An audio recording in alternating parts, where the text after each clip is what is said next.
this Sabbath day. Let us pray. Most holy and eternal God, the Father of Abraham, Isaac, and Israel, the Father of my Lord, your Son, the Holy One, humbly I come, giving praise, honor, and exalting your holy name. Thanking you, Father, for this day. Thank you for your love, your wisdom, your knowledge, your peace, your joy. Thank you for being my rock and my salvation, my fortress and my strength. I thank you, Father, for this Sabbath, this day that you've allowed us to come once again before your presence to hear your word, to get your understanding, to be led and guided by you, taught by you.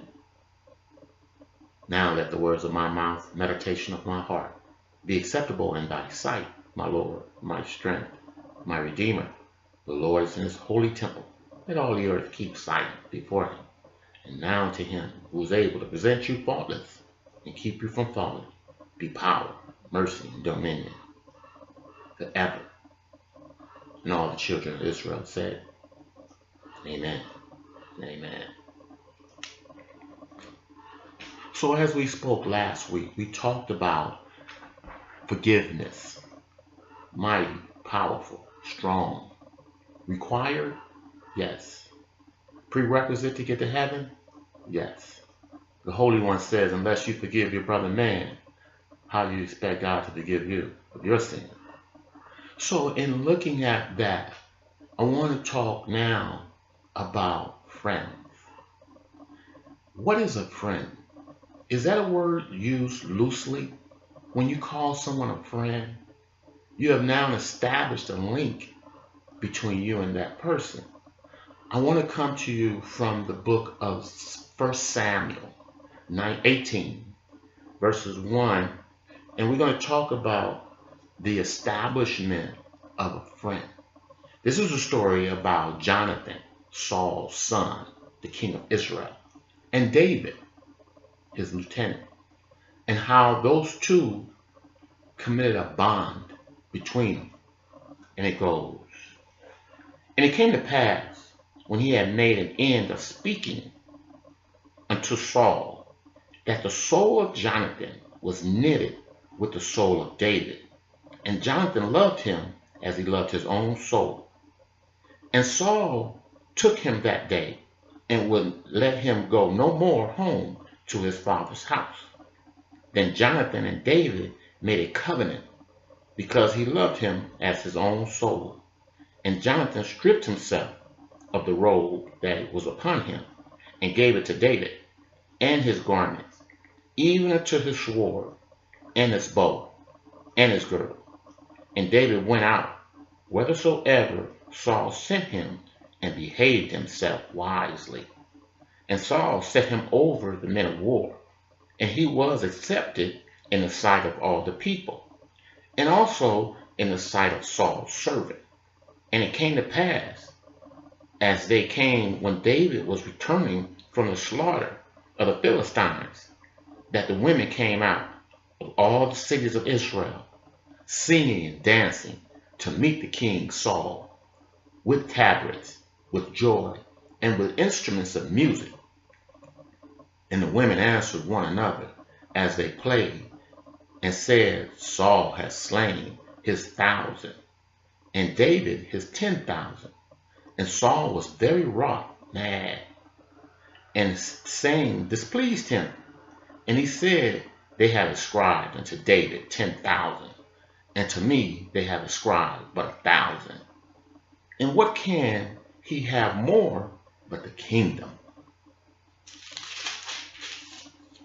Chapter 19. And Saul spake unto Jonathan, his son, and to all his servants, that they should kill David. But Jonathan, Saul's son, delighted much in David. And Jonathan told David, saying, Saul my father seek to kill thee. Now therefore I pray thee, take heed to thyself unto the morning, and abide in a secret place, and hide thyself. And I will go out and stand beside my father in the field where thou art, and I will commune with my father of thee. And what I see, I will tell thee. The last chapter is the chapter of the book of John, chapter 15. And I want to talk about the Holy One as he perceived a friend and a brother. And I'll start at verse 10. If you keep my commandments, you shall abide in my love, even as I have kept my Father's commandments and abided in his love. These things have I spoken unto you, that my joy might remain in you, that your joy might be full. This is my commandment, that ye love one another, as I have loved you. Greater love has no man than this, that a man lay down his life for a friend. You are my friends, if you do whatsoever I command you.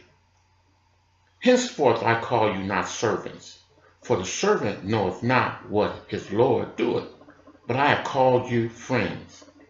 For all things that I have heard of my Father, I have made known unto you. That's verses 11 through 15. So we see the camaraderie and the love that Jonathan displayed to David, even to the point where he told David that his father was trying to kill him. That's a friend. He sold his souls together, knitted together.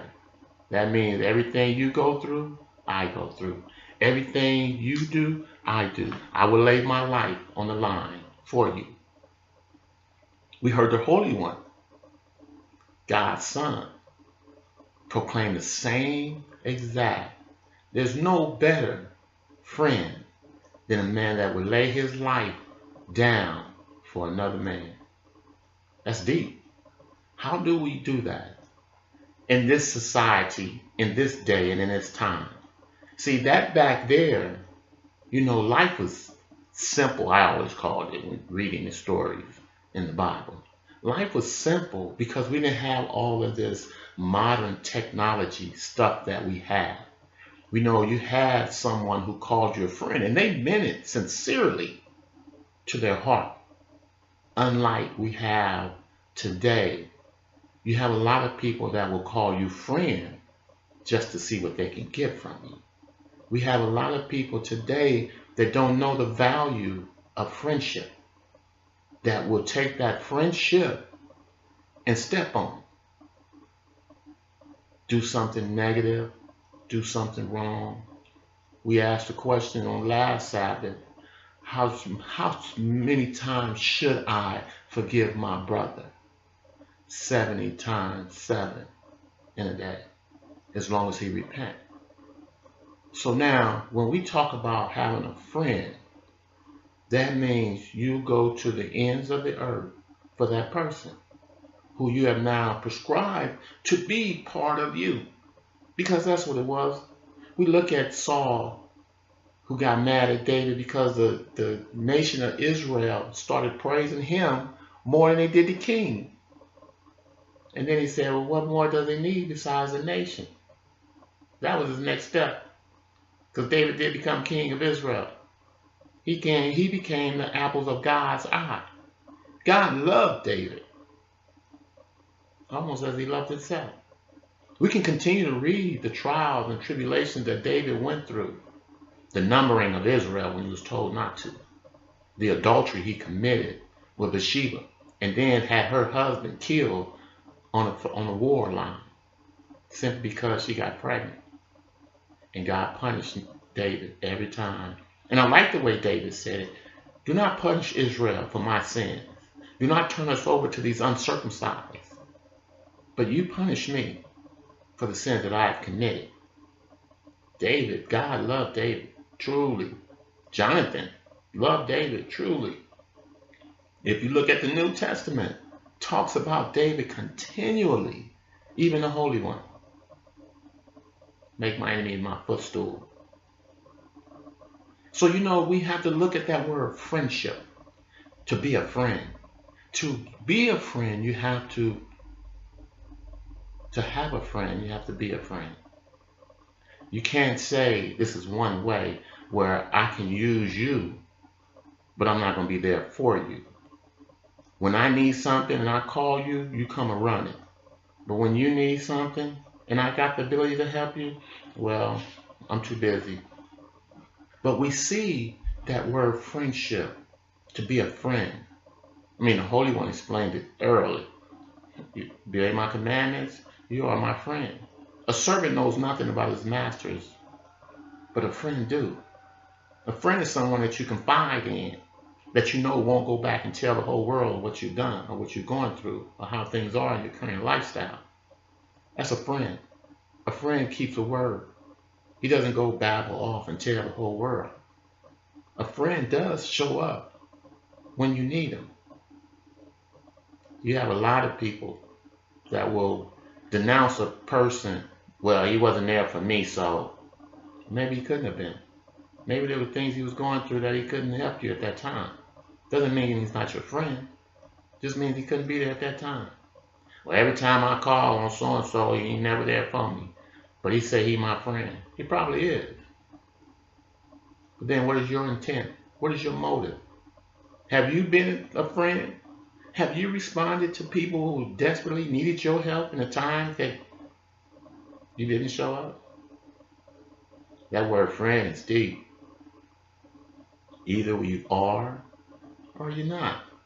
And if I do confide in you as a friend and you go and tell the world what I told you, then I have to understand. You're not a friend, you might be an acquaintance or somebody I know, somebody I've been around a while, but has not really grasped what a friend is. Because a friend is a person, I mean, closer than your brother. Who could be closer than that? But then we look at our needs. Are they there for me when I need them? When I call them, do they show up ready for whatever? Or do I get shucked off and told I'm too busy? I don't have it. I'm not here. But you see it all the time. People will denounce each other with a quickness, and you called yourself my friend. How many times shall I forgive my brother who sinned against me? 7 times 7. I wonder how many times have God forgiven us? And he calls us his friend. He calls us his children. He's gone further than a friend. He calls us his children. But yet, we fall short of his glory. Is it by the human side of us and not the spiritual side of us that we reject God's word, his commandments? Is it that physical side of us that want to be connected to this world? No one wants to leave here. Even though, bottom line, everyone's going to leave here. But no one wants to. So if I don't want to leave here, why should I look for the hereafter? Why do I need a friend anyway? I can be a loner. I don't have to be with nobody. I'm going to stay by myself. Wonder how long does that last? There's a lot to that word friend. We have to understand it. We're going to talk more on it because there's so much more that we can get into that one word, friend. What does it mean? What meaning does it have? Is it hollow, like we use that word love from time to time, with no substance, no meaning to it? It's just a word we just throw out there for that time, that period. Jonathan and David, friends, soul friends, soul brothers for life. Trials and tribulations going to come against friends. It always do. Not a point. If you say you are a friend to someone, those trials and tribulations they go through, you're going to go through too. Because you're going to have compassion for them. And it's not going to be fun. It never is. Trials and tribulations are never fun. Both personal as well as those that you call friend. You don't want to see your friends struggle. You don't want to see your friends have to go through things. But yet you want to be there for them when they do. Bottom line, being a friend. That's the bottom line. I'm here for you. I'm here with you. You struggle, I struggle. You go through, I go through. That's what friends do. I mean, we have so many different songs that's been written about friends. That's what friends are for. How many of us have them? Yeah, someone you can't depend on. The struggle is real. And as a nation here on this planet, we have to support each other. We have to be there for each other through ups and downs because life is full of ups and downs. Yes, it is. The Father's done with me. Let me show you what He's taught me. Till next we meet on this Sabbath teaching. May the Father watch over you and yours as He do me and mine. Peace.